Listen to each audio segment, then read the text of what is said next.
우리 몸속에 미세 플라스틱이 쌓인다고 하는데요. 이런 현상이 생기는 원인은 무엇이라고 보시나요?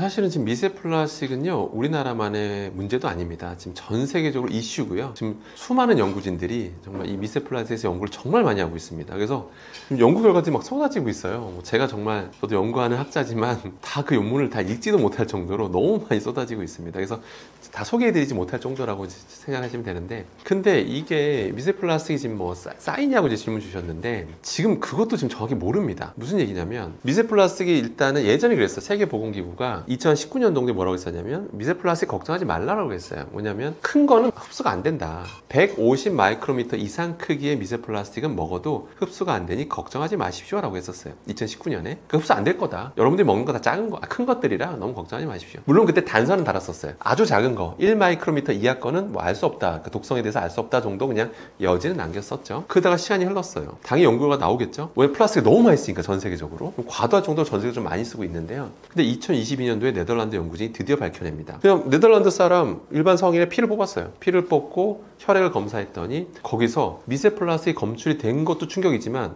그 종류가 충격이었어요. 우리가 일상적으로 쓰는 것들이었어요. 일상적으로 쓰는 플라스틱 종류 대표적인 게 폴리에틸렌 또는 PET, 페트 아시죠? 그 다음에 PS, 폴리스타 이 세 가지 정말 많이 쓰는데 PP도 있고요. 이 네 가지 정말 많이 쓰는데 이게 다 피 속에서 검출이 된 거예요. 그때 옛날에 세계보건기구에서 그랬거든요. 큰 것 안 넘어온다고. 거꾸로 얘기하면 작은 거 흡수할 수 있다는 얘기인데 실제 작은 흡수가 됩니다.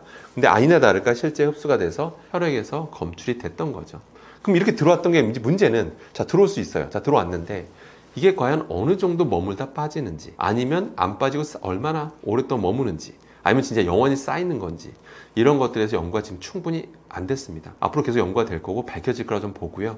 근데 아직까지는 지금 어느 정도 지나 이게 진짜 배출되는지, 뭐 땀인지 변인지 배출되는지 연구가 충분히 안 됐기 때문에 결론은 일단 독성 결과들이 계속 쏟아지고 있는 만큼 노출을 최소화해야 된다. 이것만 기억하시면 됩니다. 그렇다면 우리가 생활 속에서 아주 쉽게 접하고 있는 미세 플라스틱 섭취 경로에는 어떤 것들이 있을까요?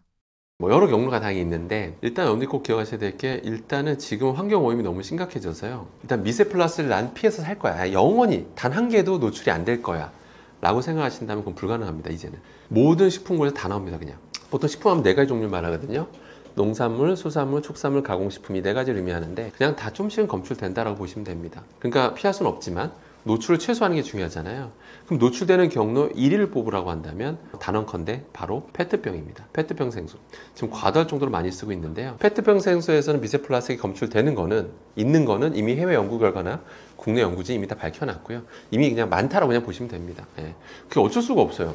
생수병 업체에서 집어넣는 게 아닙니다. 일부러 집어넣는 사람이 어디 있겠습니까? 그냥 페트병을 가공하는 과정에서, 그러니까 페트병 소재가 처음부터 그 모양일 수는 없잖아요. 당연히 성형 가공을 하게 되는데 그때 고온 고압에 노출이 돼요. 그때 이런 어떤 화학 현상에 의해서 약간 조직이 좀 끊어지는 게 좀 생길 수밖에 없는데, 그때 물을 담다 보니까 떨어져 나오는 것들이 바로 미세 플라스틱이다 라고 보시면 됩니다. 그래서 페트병 생수에서는 무조건 미세 플라스틱이 있다라고 보시면 그냥 그렇게 생각하시면 됩니다. 그래서 페트병 생수만 줄이셔도 미세 플라스틱 노출을 줄일 수 있다, 이렇게 기억하시면 되고요. 페트병 생수를 여러분들 줄이시는 게 여러분 건강을 위한 거기도 하지만 환경을 살리는 길이라는 것도 꼭 명심하셔야 됩니다. 그럼 페트병 생수 당연히 분리수거 열심히 동참하시지만, 우리 피디님, 이 재활용률이 몇 퍼센트 것 같습니까?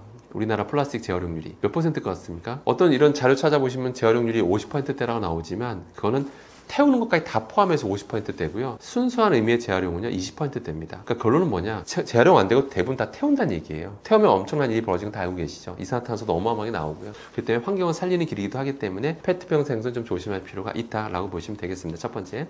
두 번째는 뭐냐면, 일반 플라스틱 용기, 처음에는 그건 걱정하실 필요는 없어요. 걱정하실 필요가 없는데, 플라스틱 용기라고 하는 게 보통은 여러분 집에 그 소재를 이렇게 딱 보시면 PP라고 많이 적혀 있을 거예요. 그럼 P2라고도 많이 적혀 있을 텐데, 이거 자체가 안전한 소재는 맞습니다. 거기서 뭐 환경 호르몬 나오는 건 아니에요. 그런데 이게 너무 오래 써요. 사람들이 오래 쓰다 보면 시간이 지나면 이게 조금씩 분해되는 것들이 안 생길 수는 없어요. 분해되는 것들이 생겨서 음식을 담고 마찰 일어나는 과정에서 조금씩 떨어질 수밖에 없습니다. 그러니까 불필요하게 이게 먹게 되는 거라고 보시면 될 것 같고요. 그래서 그것도 좀 조심하실 필요는 있고요. 그 다음에 이제 종이컵에 뜨거운 거 담는 거, 종이컵에다가 너무 뜨거운 거 담는 것도 거기서 코팅되어 있는 소재가 폴리에틸렌 소재거든요. 이제 그런 것들이 떨어질 수가 있기 때문에 그런 것도 이제 먹는 결과가 초래할 수 있다라고 이제 보시면 되고요. 그 다음에 PS 플라스틱이라는 게 있는데, PS, 폴리스타이렌인데요. 이게 PS라고 하면 다 느낌이 잘 안 오시는데 스티로폼이라고 생각하면 여러분들이 쉽게 느낌이 오실 겁니다.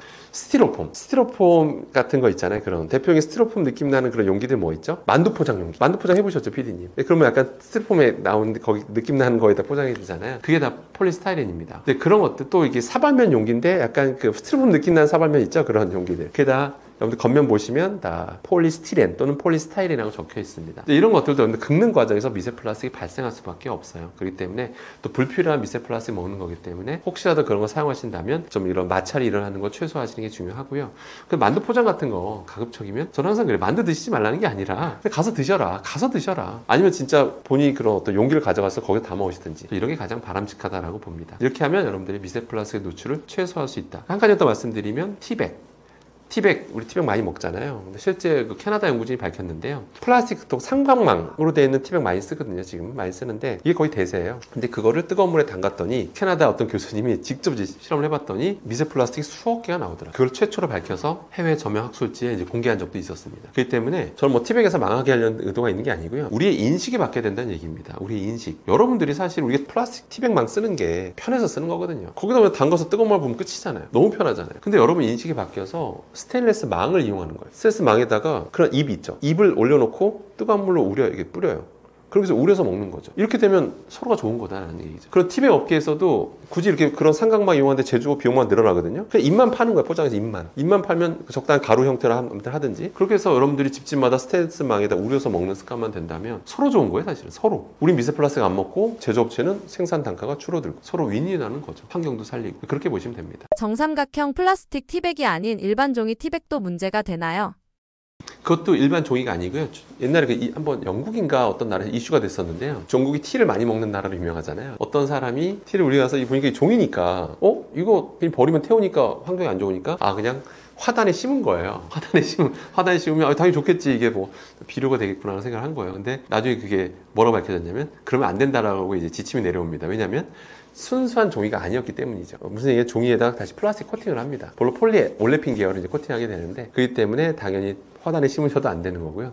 역시 그걸 뜨거운 물 하는 과정에서 좀 떨어져 나오는 게 당연히 생길 수밖에 없고요. 그렇기 때문에 당연히 미세 플라스틱 먹게 되는 겁니다. 그래서 저는 우리 인식이 바뀌어서 그런 편리함보다는 조금 귀찮더라도 이런 스테인리스 망을 활용하는 그런 게 보편화되면 업계에서도 안 만들 겁니다. 그런 스타일의 티백을요. 저는 그래서 우리 인식 바뀌는 게 중요하다 이렇게 보시면 될 것 같습니다. 그래서 이제 업계에서 이제 발빠르게 어떻게 바뀌었냐면 혹시 PLA라고 들어보셨습니까? PLA? 바로 생분해성 고분자, 생분해성 플라스틱. 아니면 어떤 데 이렇게 본 거예요. 옥수수로 만든 플라스틱이기 때문에 여러분 걱정하지 마십시오. 라고 이제 그렇게 이제 하나의 이제 마케팅을 하고 활용하고 있는데요. 그게 논리가 뭐냐면 이게 생분해성 플라스틱이고 PLA, 폴리락틱 액시드라는 건데요. 실제 옥수수로 만드는 거 맞아요. 그 옥수수로 만들었다라고 하는 건 허위 광고가 아닙니다. 실제 옥수수로 만들 수 있어요. 자, 그래서 이게 생분해성이니까 이 상태에서 혹시라도 이게 떨어져 나오면 플라스틱인데 이건 생분해성이니까 몸에 들어와도 당연히 분해되니까 괜찮겠지 라고 보통 생각을 하십니다. 그런데 문제가 그런 PLA도 작은 입자 상태로 분해돼서 우리가 먹게 되잖아요. 그럼 우리 몸에 들어왔을 때 바로 분해되는 게 아닙니다. 바로 분해되면 얼마나 좋겠어요. 그럼 아무도 걱정 안 하겠죠. 근데 그게 아니라 수개월이 걸립니다. 분해되는데.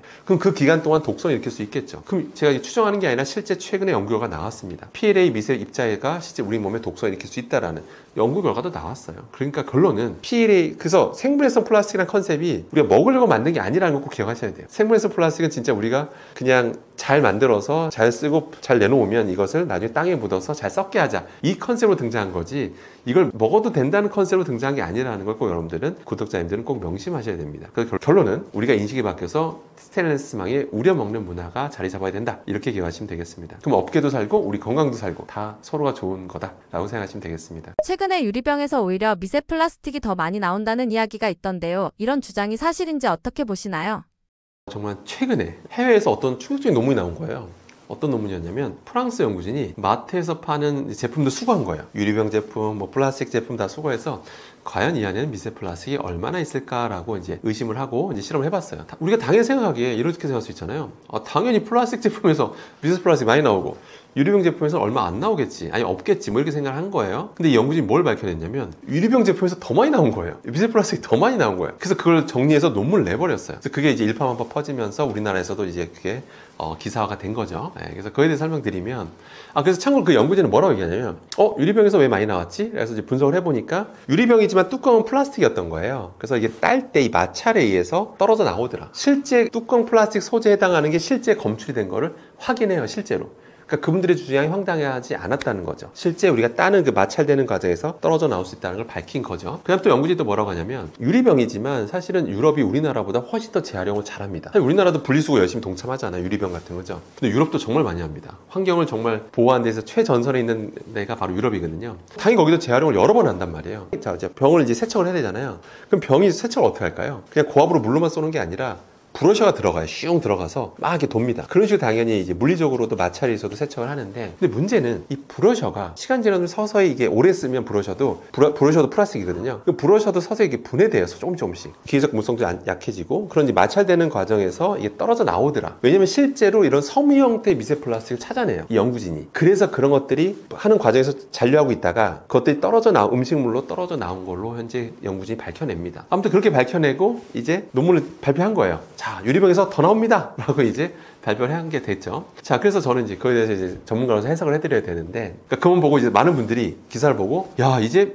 유리병 제품은 더 피해야 되는구나, 더 피해야 되겠구나, 이제 이렇게 생각할 수가 있는데, 이제 사실이 아닙니다. 정확히 말씀드리면, 그 논문을 딱 제가 읽어봤어요. 논문을 봤는데, 일단 어떤 허점이 있냐, 허점까지는 아니지만, 이제 간과하고 있는 게 뭐냐면, 거기서 딱 대놓고 얘기했어요. 뭐냐면, 미세 플라스틱이라는 종류가 엄청 많아요. 그러니까 크기별로 봐야 되는 건데, 거기선 25 마이크로미터 이상만 봤습니다. 25 마이크로미터 넘는 크기들만 관찰한 거예요. 사실은 그보다 더 작은 사이즈까지 다 종합적으로 봐야 되는데, 특히 요새가 이슈가 되고 있는 게 1 마이크로미터 이하, 그걸 나노 플라스틱이라고 부르거든요. 그건 아예 조사조차 안 합니다. 상대적으로 이런 미세나 나노의 개념에서는 상대적으로 큰 개념인 25 마이크로미터 이상만 관찰 숫자를 세본 거예요. 세봤더니 유리병에서 더 많이 관찰됐다라고 그렇게 결론 내버린 거예요. 그래서 제가 단정지어서 말씀드릴게요. 단정 짓겠습니다. 단정지어서 말씀드리는데, 만약에 그 연구진이 더 작은 사이즈까지 다 검출한 기법을 다 학습하셔서 그걸로 분석하셨다면 그런 플라스틱 제품에서 더 많이 나옵니다. 더 많이 나옵니다. 그냥 단정지어서 말씀드리겠습니다. 왜 제가 또 이렇게 단정짓냐면, 거기서 생수병 있죠. 플라스틱 생수병을 관찰했더니 거기서 관찰한 그 미세 플라스틱 개수가 너무 작았어요. 너무 적었어요. 막 1리터에 몇 개 안 나오는 것처럼 그렇게 발표를 해버린 거예요. 그보다 훨씬 많이 나오거든요. 이미 뭐 수많은 연구 결과 이미 그걸 뒷받침하고 있고요. 근데 왜 그렇게 적게 나온 것처럼 보이냐면, 앞서 말씀드린 대로 25 마이크로미터 이상 큰 사이즈 만 보니까 그렇게 적게 찾을 수밖에 없었던 거죠. 근데 더 정밀하게 더 작은 사이즈 봤다면 훨씬 더 이런 페트병 생수에 더 많이 나왔을 거라는 겁니다. 제가 단정지어서 말씀드리겠습니다. 그래서 결론은 플라스틱 제품에서 특히 페트병 생수 이런 데서 더 많이 나온다, 이렇게 기억하시면 되고요.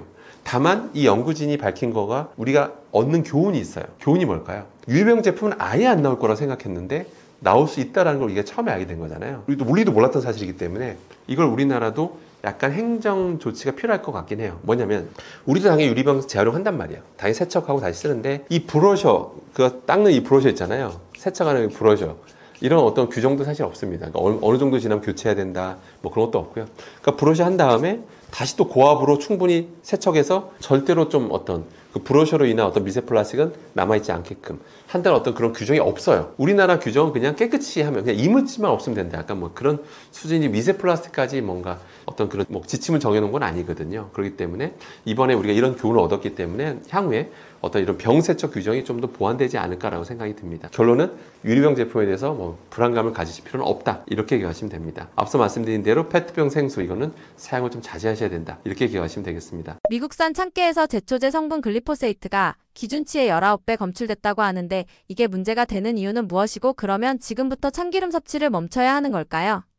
사실은 제가 이 유튜브에서 말씀드리면서 좀 마음이 무거운데요. 지금 이게 이 충격적인 내용이 알려진 게 얼마 안 됐습니다. 2025년 7월 6일이었던 것 같은데요. 어떤 이 농민신문이라고 하는 언론사에서 단독 기사가 나왔어요. 단독 기사가 뭐냐면, 어떤 기자분이 엄청난 훌륭한 일을 하십니다. 뭐냐면, 우리가 이제 참깨 같은 거 많이 수입하잖아요. 왜냐면 우리나라는 참기름이 정말 음식에 많이 쓰는 그런 식품이고, 참기름 안 갖고 있는 집은 없습니다. 근데 아무튼 이 참기름이 쓰이는 게 참깨인데, 참깨를 우리가 수입을 많이 하니까 혹시 참깨의 잔류 농약은 얼마나 될까라고 이제 의심을 품고 직접 분석을 의뢰합니다. 누가 시킨 것도 아니에요. 식약처가 한 것도 아니고 기자분이 직접 미국산 참깨를 직접 우리 공인기관에 의뢰해서 이 안에 잔류 농약은 얼마나 있을까 이제 조사했더니 충격적인 결과가 나옵니다. 미국산 참깨에서 무려 우리나라 기준치의 19배가 넘는 농약, 그중에서 농약 종류가 많은데 제초제로 많이 쓰이는 글리포세이트라고 하는 특정 제초제가 너무 많이 나온 거야. 19배 이상. 이거 그 기자분이 밝히지 않았으면 지금 이 순간에 저도 모르고 전 국민이 다 몰랐다는 거죠. 그러면서 이 사실을 이제 알고 나서 기자분이 시약처에 이제 이 사실을 알렸죠. 이런 글리포세이트가 이렇게 많이 나왔다라고 하니까 거기서도 이제 앞으로 이제 검사를 잘 하겠다 이렇게 얘기를 한 거예요.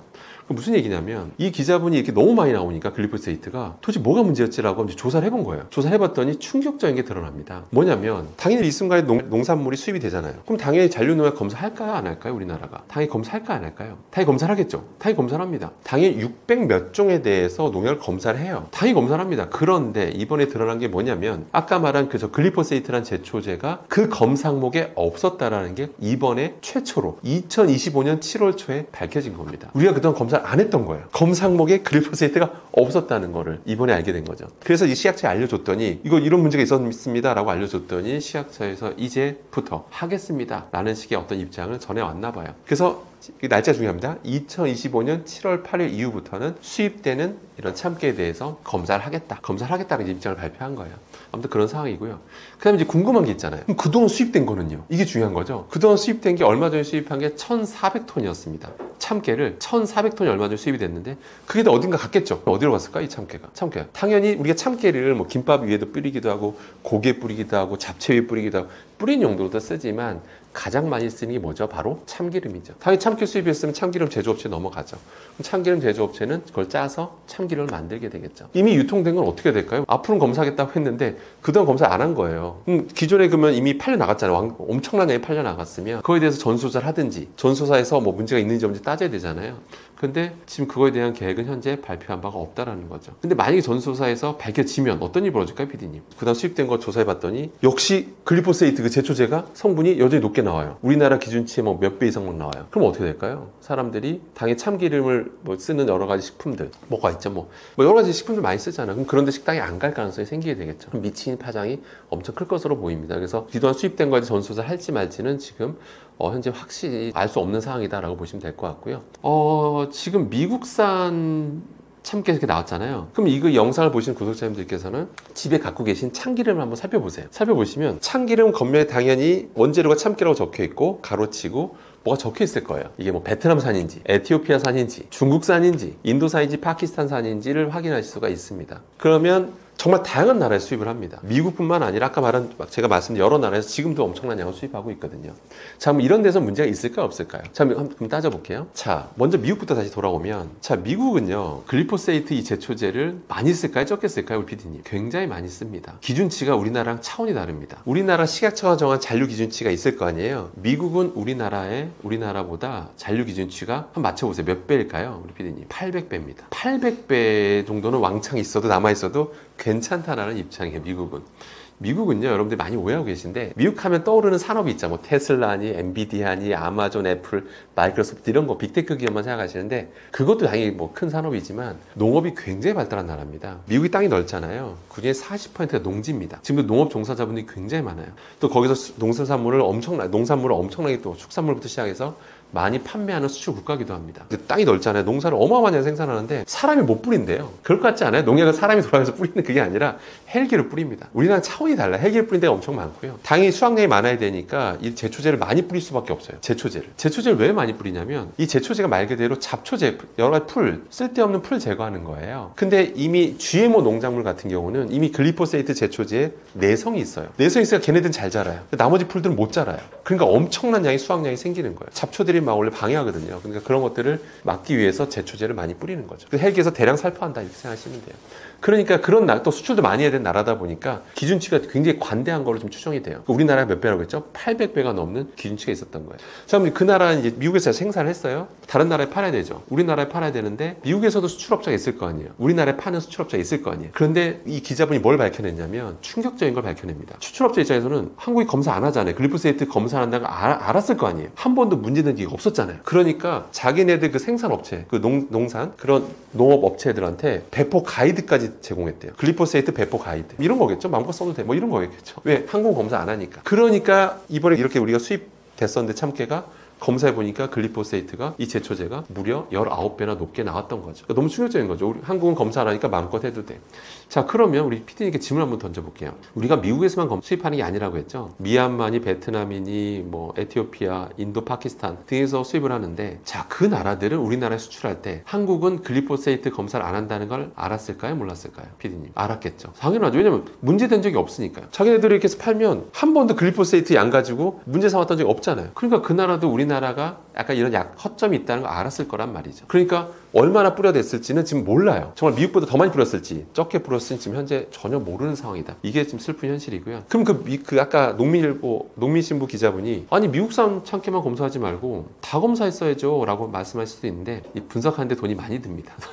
다 검사하면 수백만 원 들어요. 그 모든 나라 거 다 검사하면. 그러니까 대표적으로 미국 거 하나 꼽아서 해본 것 뿐입니다. 그러니까 어떤 뭐 악의가 있거나 반미 감정 있는 기자분이 한 게 아니라 그냥 하나 콕 집어서 해본 거예요. 수입산 참깨를 했더니 이런 일이 벌어졌던 거죠. 그렇기 때문에 결론은, 자, 그럼 글리포세이트에 대해서 먼저 독성에 대해서 알아봐야 될 텐데, 당연히 이 글리포세이트 제포제가 성능이 너무 좋아요. 좋다는 게 그냥 뿌리면 풀들이 안 자라요. 잡초들이. 그러니까 농산물 경작하는데 수확량이 어마어마하죠. 그러니까 전 세계적으로 많이 쓰고요. 불법도 아닙니다. 우리나라도 합법이고요. 다만 잔류 기준치만 정해서 관리하고 있다라고 보시면 되는 겁니다. 그래서 이제 또 이 값도 싸고 성능도 좋으니까 많이 쓰고 있는 건데, 항상 이게 인위적으로 만든 거다 보니까 항상 이런 독성에 대한 우려가 늘 있었겠죠. 당연히 독성에 대한 연구를 했겠죠. 그동안 계속 생식 독성, 유전 독성에 대한 우려가 계속 있었어요. 그런 재가 있기 때문에 독성류가 있으니까 전 세계적으로 이런 선진국 위주로 이런 잔류 기준치가 있었던 겁니다. 당연히 대한민국도 선진국으로서 잔류 기준치가 있었어요. 근데 아이러니하게도 국내산에 대해서는 관리를 하고 있었음에도 불구하고 이런 수입산에 대해서 그 검사 항목에 글리포세이트가 빠져 있었다는, 실수라고 해야 될지 모르겠는데 아무튼 빠져 있었다는 게 이번에 밝혀졌다라는 거죠. 이게 충격이에요. 자, 그러면 위험하다고 해서 이런 잔류 기준치까지 정하고 있는 이 농약에 대해서, 제초에 대해서, 자, 이제부터 우리 구독자님들한테 어떤 방안을 알려드려야 되잖아요. 그 위험성만 말씀드릴 게 아니라, 일단 다행히도 2025년 7월 8일 이후부터는 수입하는 참깨에 대해서 앞으로 검사하겠다라고 했어요. 그러면 이제 그건 다행인 거죠. 이제 걱정 안 하셔도 되는 거예요. 자, 그런데 그동안 수입했던 그 참깨들, 미국산만 지금 1,400톤에 얼마 전에 1,400톤의 참깨가 수입됐었고, 각 나라별 미얀마, 베트남, 중국 어마어마한 참깨가 수입되고 있는데, 기존에 수입됐던 것들 수입돼서 이미 다 유통되고 있어요. 참기름 업체로 넘어갔고 거기서 짜서 다 판매되고 있단 말이에요. 여러분 집집마다 갖고 계신 이 참기름들, 그럼 그걸 어쩔 거냐 이거죠. 이게 지금 핵심이에요. 기존에 유통됐던 걸 어떻게 하겠냐 이거예요. 식약처는 지금 입장을 냈지 않고 있고요. 이미 유통된 걸 어떻게 할지, 또 본인들 잘못을 인정하는 꼴이 돼버려서 어떻게 될지 지금 현재 모르는 상황이 맞고요. 제가 팁을 알려드리겠습니다. 일단 기존에 유통된 것들이 다 소진돼야 되잖아요. 그래서 소진돼야 될 텐데, 지금 정확히 저도 일정을 좀 맞출 수는 없지만 대략적으로 제가 대충 추정해 보면 저도 내년 3월 이후에는 기존에 수입됐던 참깨들이 어떤 식으로 다 소진이 될 것 같아요. 그러면 그리고 앞으로도 올해 2025년 7월 8일 이후부터는 이제 수입산 참깨를 검사를 하니까, 그렇기 때문에 이미 수입된 것들 관련된 거는 내년 3월 이후부터는 아마 다 소진이 될 것으로 추정이 됩니다. 추정이긴 합니다만 그래도 꽤 제 예상이 맞다고 생각이 듭니다. 그래서 앞으로 향후에 참기름을 구매하시는 분들은 가급적이면 이 겉면에 국내산 또는 유기농이라고 적혀 있는 걸 구매하는 게 하나의 팁이 될 수 있다는 거 참고하시기 바라겠습니다. 그럼 이미 갖고 있는 참기름, 예를 들어서 겉면, 여기 뒷면에 뭐 중국산 또는 뭐 인도산, 뭐 베트남산 이렇게 적혀 있을 수 있는데, 그럼 이건 어떻게 됩니까? 라고 질문 주시면 솔직히 말씀드리면 모르겠어요. 모르겠다는 게, 검사를 안 해봤기 때문에 얼마나 이 잔류를 하고 있는지는 현재 알 수가 없습니다. 그동안 식약처에서 검사도 안 했었기 때문에. 그렇기 때문에 적어도 새로 구매하실 때는 제가 뭐 그걸 버려라 말아야 제 이런 말씀 드리기 좀 저도 부담스럽고, 그러니까 적어도 내년 2월까지는 새로 구매하신 참기름에 대해서는 가급적이면 국내산 팝니다. 국내산 팔고요. 그 다음에 유기농이라 적혀 있는 거 구매하시는 게 하나의, 저런 글리포세이트 제초제에 대한 농약에 대한 우려를 씻을 수 있다라고 보시면 되겠습니다. 참고로 다시 말씀드리면 아이러니한 게, 국내산은 관리를 하고 있습니다. 국내산 참깨는 다 관리하고 있으니까 뭐 안심하고 드시면 됩니다. 하나의 식약처에 그냥 어떤 실수를 하게 될지 잘못이 될지 모르겠는데 아무튼 그냥 어떤 허점이 있었다라고만 기억하시면 되겠습니다. 수입산에 대한 불신이 한 번 더 생긴 계기가 될 것 같은데, 식품의 경우에는 국내산을 선택하는 게 옳을까요? 좋은 질문인데요. 사실은 뭐 수입산 나쁘고 국내산은 뭐 무조건 좋고 뭐 그렇게 무조건 뭐 말할 수 있는 근거는 사실은 충분하지 않고요. 그건 아니고. 근데 아까 말씀드린 이런 어떤 관리 기준이 나라마다 다르다 보니까 이런 허점도 이런 이번에 드러난 거잖아요. 분명 우리가 뭐 잔류 농약 같은 거 다 관리하고 있었는데 정작 수입산에 대해서는 안 하고 있었던 게 항목이 있었다라는 거 이번에 뭐 밝혀졌고, 그런 측면에서 국내에서 훨씬 더 안전한 거죠. 이상하게 우리나라는 국내산 그거 관련돼서 되게 엄격하게 뭐 주기적으로 뭐 전수조사도 하고 이렇게 관리 잘 하는데, 유독 이런 수입산에 대해서 이런 허점들이 드러났다는 게 저는 또 우려되는 게 이번 참깨 하나 찾은 것 뿐이고요. 과연 다른 수입산에 대해서도 지금 혹시 허점들이 있는 건 아닌지 이참에 다시 한번 전체적으로 좀 조사할 필요가 있다고 생각이 듭니다. 예. 아무튼 국내산에 대해서는 그동안 엄격하게 잘 관리하고 있다. 저들은 잔류농약 측면에서는 그렇다라고 보시면 되겠습니다. 네, 오늘도 구독자 여러분들 만나 뵙게 돼서 너무 반가웠고요. 오늘 제가 드린 여러 가지 정보들이 저 살아가시는 데 있어서 많은 도움이 되길 바라겠습니다. 제가 여러분들한테 어떤 공포심을 주기 위해서 이렇게 여러분들 출연하는 게 아니고요. 모든 건 위험성이 있고요. 그러니까 주의사항만 잘 지키게 되면 위험할 것도 없습니다. 위험한 거 하나도 없습니다. 그렇기 때문에 주의사항만 잘 지키시기 바라고요. 참고로 제가 개인적으로 운영하는 채널 강사학교에서 유효한 초대라고 있는데요. 이 채널도 또 많은 관심 부탁드리겠습니다. 저는 또 다음 기회에 찾아뵙도록 하겠습니다.